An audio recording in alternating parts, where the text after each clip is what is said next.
지적되는 4+1, 이 선거법과 관련해서 한국당이 필리버스터로 버티고 있는데요. 알고 보니까 민주당의 이 4+1 협의체, 그 내부도 참 집안 속이 복잡한 모양입니다.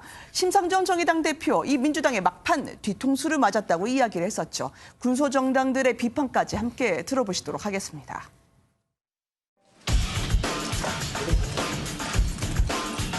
참 좁쌀스럽게 지금 대응을 하고 있습니다. 이건 아니죠.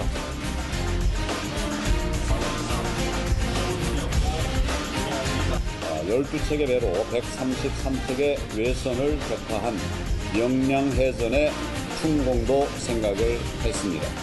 여기 로텐도울에 다 들어놓더라도 최후의 순간까지 맞서 싸워야 합니다. 선거법과 관련해서 진실은 명백합니다. 우리는 대의를 위해 민심 그대로 비례대표제도의 개선을 결단했고 자유한국당은 결단하지 못했습니다.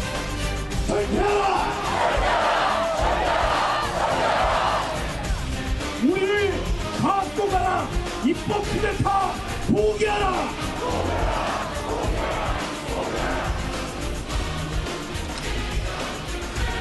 의장 집무실이라도 내줄 생각이다. 밤을 새워서라도 합의안을 마련하길 바란다. 중소 하청기업들 단가 후려치기듯 그렇게 밀어붙이니까 그게 뭐 사실 협상이라는 의미가 크게 없는 겁니다. 솔직히 말하면 좀 모욕적이기도 했어요. 그 정도 되면 이제 받아들여야지.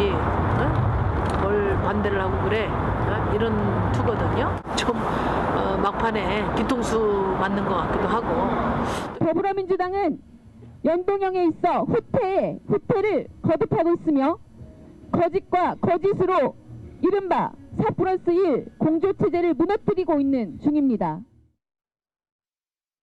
이게 이분들은 의석수가 달려서 목숨 걸지 모르겠지만요. 보시는 시청자분들이나 국민분들은 캡이 뭔지 아니면 연동률이 뭔지 하나도 모르고 그들만 싸우고 있습니다. 한국당 입장에서는 이런 국회 난장판된 이유가 문희상 의장 때문에 그렇다고 하는데요. 왜 그렇습니까, 변호사님? 예. 과거에는 국회의장은 그래도 신용이라도 물론 출신 정당이 있어서 최종적으로 그렇게 가는 게 있었지만 네. 적어도 협상 초기에 뭐 자기 입장을 가지고 이렇게 덤비는 경우는 별로 없었는데 문희상 의장은 사실은 본인이 의장이 되기 전부터 자신은 의회주의자다. 네. 이렇게 막 주장해왔지 않았습니까? 근데 이번에 반의회주의자임이 확실하게 드러난 거죠. 적어도 국회의장이면 네. 협상 제1야당하고 여당하고 협상력을 끌어내기 위해서 교섭단체끼리 협상력을 끌어내기 위해서 네. 중립적인 태도를 취하는 신용이라도 했어야 되는데 네. 취하는 신용도 안 한 거예요. 실제 예산안이 올려왔을 때 예산 부수 부분부터 처리해야 되고 혹은 야당 수정안에 대해서 찬반 토론을 하는 시간도 줘야 되는데 이런 시간 없이 바로 20분 만에 예산안을 통과시켰다는 거 아닙니까? 그거 자신의 지역구에 아들 공천 주려고 했다는 거예요? 그렇습니다. 그럼 이렇게까지 할 수밖에 없었던 이유가 뭔가? 네. 계속 그 당시에도 예산 처리할 때도 계속 이야기하지 않았습니까? 실제로 아들이 문희상 의장과 동일한 지역구에서 지금 뭐 활동을 하고 있는데 과거에도 네. 세습 이야기는 많이 나왔습니다. 뭐 일자리 세습 이런 이야기도 있습니다. 의원 세습도 있었습니다. 겉으로 보기에는. 근데 네. 겉으로 보기일 뿐이고 실질적으로는 지역구가 달랐다든지 적어도 그 이전에 아버지가 의원이었을 때 한 텀을 쉰다든지 네. 이런 게 있었는데 이번에는 그렇지 않겠다는 거 아닙니까? 바로 국회의장을 지낸 그 지역구를 그 다음에 바로 아들이 가져간다는 이건 바로 이게 세습이 아니면 무엇이겠습니까? 이런 네. 거 한다는 자체가 어떻게 보면 요즘 이야기하는 아빠 찬스. 이 아빠 찬스를 국회의장이 활용한다는 게 말이 되겠습니까? 그러니까 뭐 김세현 의원이나 유승민 의원은 이제 선친과는 달리 시간을 두거나 지역구를 달리했다는 말씀이신 것 같은데요. 그렇습니다. 세습을 떠나서 보통 이제 김 교수님, 문희상 의장님 하면 이제 포청천 혹은 정계 은퇴를 한다고 했기 때문에 국회의장을 마지막으로 아낌없이 떠나는 줄 알았는데 아낌없이 줄연다가 되는 겁니까? 이런 의혹에 어떻게 대처해야 될까요? 저는 아직 그런 거죠. 확인도 안 된 사실을 가지고 그것을 규정을 해서 그러니까 뭐 아들이 나올 수 있다. 헌법에 의하면 따지고 나올 수 있어요. 그럼요. 비서관고 다 있는 거니까요. 이제 문제는 뭐냐면 소위 지금 상황에서 문희상 국회의장의 최근의 행동이 아들에게 공천을 주려고 하는 것이냐 네. 이 두 가지가 어떻게 저는 연결되는지 잘 모르겠어요. 제 생각엔. 네. 왜냐하면 공천을 국회에서 줍니까? 제가 볼 때 민주당에서 주는 거죠. 그러니까 좀 그런 거죠. 국회의장이 공천을 주기 위해서 민주당한테 예를 들면 잘 보인 거다 이렇게 말씀하시는 것 같은데요. 네. 저는 그건 제가 볼 때는 민주당이 이 문제에 대해서 그렇게 쉽게 받을 수 없다고 생각이 들어요. 오히려 이런 사태가 벌어졌기 때문에. 그다음에 또 하나는 뭐냐면 이게 그냥 단수 공천을 했다면 제가 나중에 그렇게 얘기할 수 있지만 내부에서 모여가지고 예를 들면 나름대로 경천 룰을 가지고 네. 만약 했다면 저는 큰 문제가 없다는 생각이 드는 거고요. 저는 그리고 또 하나는 마지막에 최종적으로 의정부 지역 유권자가 판단할 거라고 보는 거예요. 이거 다 네. 규정할 필요는 없다는 생각이 드는 거고요. 또 하나는 없었다고 말씀드린 남경필 의원, 정진석 의원 사례가 있었죠. 하지만 이 사례에 대해서 문희상 국회의장이 도의적인 책임을 져야 되는 부분이 분명히 있는 거죠. 네. 본인이 여기에서 개입한다거나 아니면 뭐 엄청나게 지원을 한다거나 이런 일이 벌어지게 된다면 저희 그런 논란들에 빠질 수 있겠지만 네. 그냥 본인의 중적인 위치에 있다고 얘기한다면 저는 거기에 대해서 소위 나름대로의 정치권의 공방을 있을지 모르겠지만 이번 사태와 관련해서 문희상 국회의장의 행동과 연결시키는 건 제가 볼 때는 좀 과도하다 이런 생각이 들어요. 네. 김선주 변호사님. 예, 저도 분명히 말씀드린 게 딱 두 가지가 있습니다. 네. 하나는 국회의장이 할 일인데 국회가 할 일을 국회의장은 제대로 하도록 하는 게 국회의장의 일입니다. 네. 국회가 할 일이 뭡니까?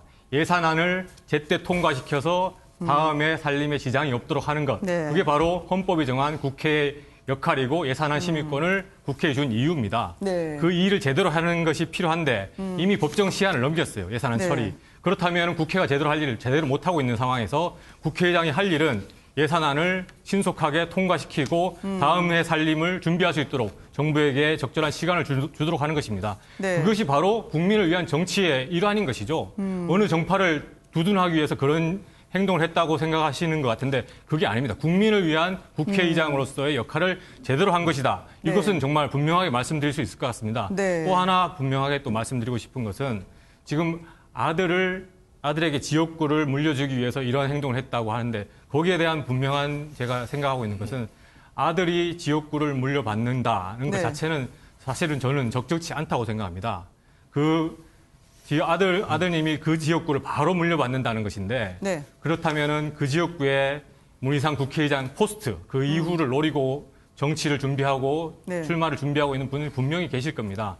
그분들과의 경쟁에서 분명히 출발선이 좀 달라지는 측면이 있을 텐데 그런 출발선이 달라지는 것을 지금 문희상 국회의장님이 그것을 뭐 용인할 것이다. 저는 그렇게 생각을 하진 않고 있습니다. 그래서 네. 지금까지 우리가 알고 있는 문희상 국회의장님의 선당후사, 선공후사의 그 모습을 지켜봤을 때 지금도 뭐 멘트는 그렇게 나오지 않습니까? 아버지가 정치하는 걸 반대한다는 네. 말씀을 분명히 하고 있는데 그러한 이제 문희상 국회의장님의 네. 어떤 과거의 모습이라든가 국민의 신뢰에 봤을 때 적절하게 어떤 입장을 표명하시고 그러한 행동으로 나가지 않을까 하는 생각을 조심스럽게 해봅니다. 네. 장소장님 짧게 정리하고 넘어가 볼까요? 저는 문희상법이 개정이 돼야 된다고 생각합니다. 그러니까 문희상법을 제정해야 된다고 생각합니다. 문희상법. 예, 네. 지역구의 아들을 세습으로 공천할 수 없는 그런 네. 법이 제도화돼야 된다고 생각이 들고요. 기본적으로 한국당이나 뭐 보수 우파 쪽에서 이런 일들이 있었으면 그래 과거에 너희들 계속 그랬으니까 네. 그럴 수 있겠지라고 하지만 이 정부와 이 정권은 항상 공정, 정의, 흑수저의 삶을 살피겠다. 기회의 평등을 얘기하지 않았습니까? 이러한 자신들의 본질적인 가치를 본질적으로 거부하는 이런 네. 행태를 보이는 것 자체가 비판받을 소지가 당연히 있는 거죠. 그리고 국회의장은 정치적인 중립을 위해서 당적까지 이탈합니다. 그렇다면 공정하게 네. 국회를 운영하는 것이 맞지 특정 정당의 편에 서서 자 너희들 예산 빨리 처리해 줄게 이런 식의 의사 진행을 하는 것 자체가 네. 공정성을 상실했다고 보는 거고요. 당연히 이러한 세습 논란 관련해서는 네. 문희상 의장이 오해받을 일들을 했다. 40년 정치 인생에 치명적인 오점을 남겼다. 그렇게 네. 평가하고 싶습니다. 아름다운 은퇴가 될지 문희상 의장 이야기까지 저희가 해봤습니다. 자, 그럼 다음 이슈로 넘어가 보도록 하겠습니다.